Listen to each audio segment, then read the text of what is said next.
The world outside your window has settled into a deep, velvety navy blue.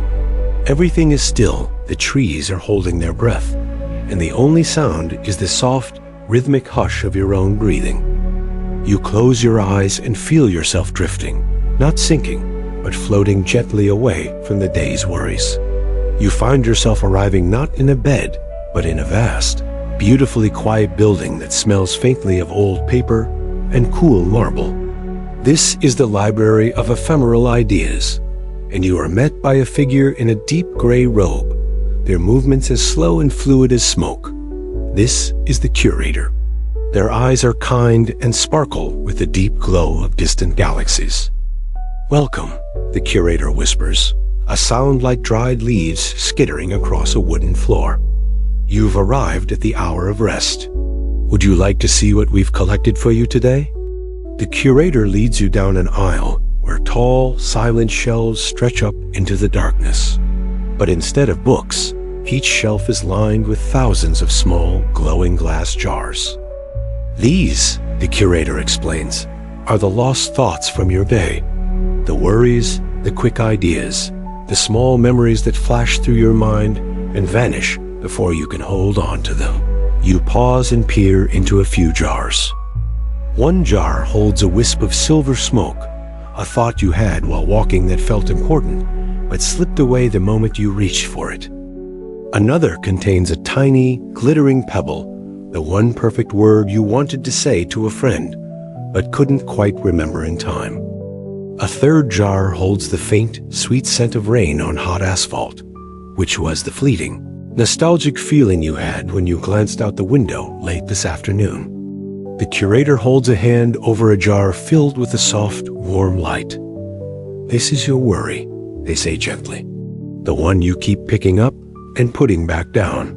Tonight, we will polish it and set it aside." With a smooth, gentle motion, the curator places the jar on a high shelf labeled, "To be re-examined at sunrise." You feel the tightness in your own chest immediately ease. It's out of your hands, safe, and stored until morning. The Archive of Tranquility. You move deeper into the library, where the air grows noticeably warmer and softer. This is the Archive of Tranquility, and here the jars don't contain lost thoughts, but collected moments of pure stillness. The curator pulls a dark, heavy glass vessel from a shelf. It contains a miniature landscape, a deep, slow-moving river under a sky the color of amethyst. "This is the moment of stillness you experienced this afternoon," the curator says. "The 3 minutes you sat absolutely still, just watching the river flow, before your busy thoughts caught up to you again."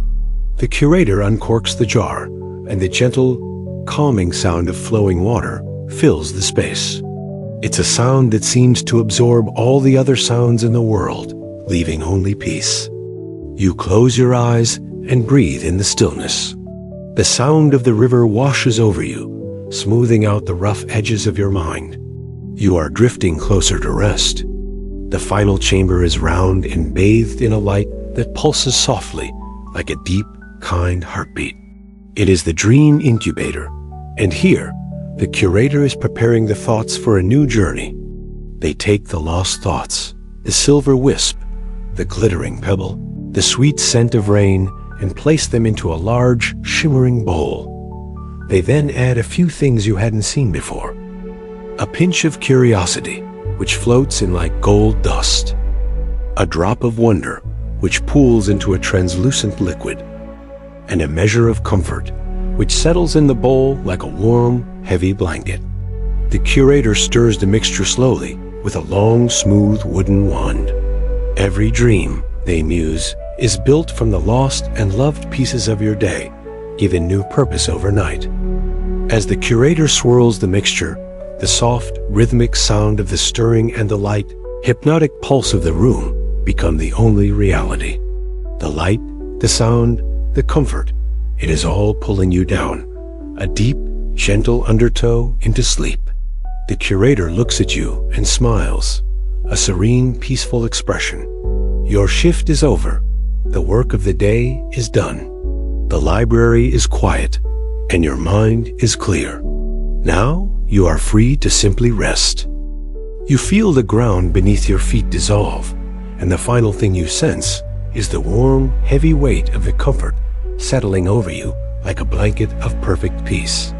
You are not a guest anymore. You are a part of the quiet, and you drift completely into a deep and easy sleep.